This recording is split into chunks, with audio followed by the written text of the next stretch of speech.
I honestly haven't seen him play ever. Before that, I got an information from some other players, and my coach did preparations also for the match.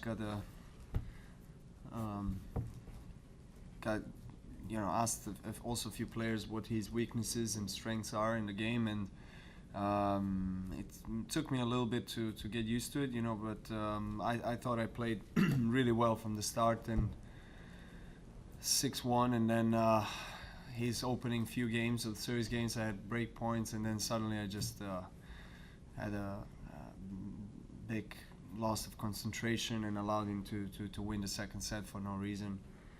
Bounced back better in the third, but I obviously cannot allow myself to have this particular concentration lapses during the match at this level, especially in the next match when I'm playing Cilic, the guy who is in really good form and is, I think, gotten better in last couple of months working with Ivanišević, so I'm gonna have to be on top of my game throughout the whole match in order to win it.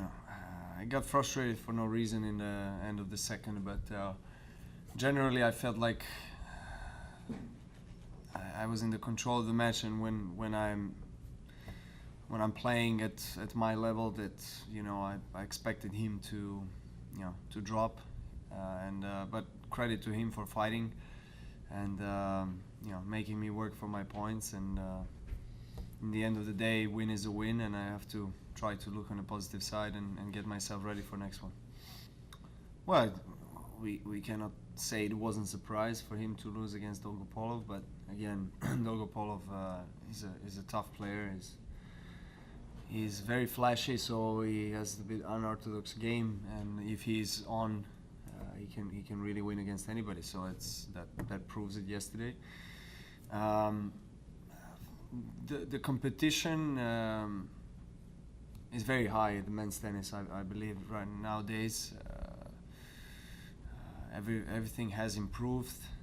The technology and the players, the knowledge about the sport in general. I think the players, not just the top players, but the ones between 10 and 20 are as good as the top players game-wise. And they can, on a good day, they can win. I mean, it's just a matter of self-belief and few points that decide a winner. So Wawrinka won his first Grand Slam in Australian Open. That's the first time in a long time that one of the players who is outside of top 4 wins it. So he's now number 3 of the world.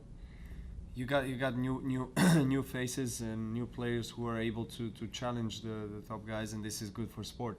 And it makes it difficult for us, obviously. On a positive note, it makes us also work harder and improve, and trying to get our game to a higher level, because the guys are coming up. Dimitrov, Gulbis, Raonic, those are the new wave of young players who they're able to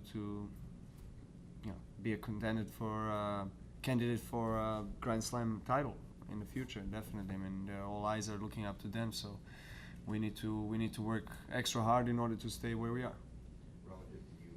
Absolutely. These tournaments have the special place in my career.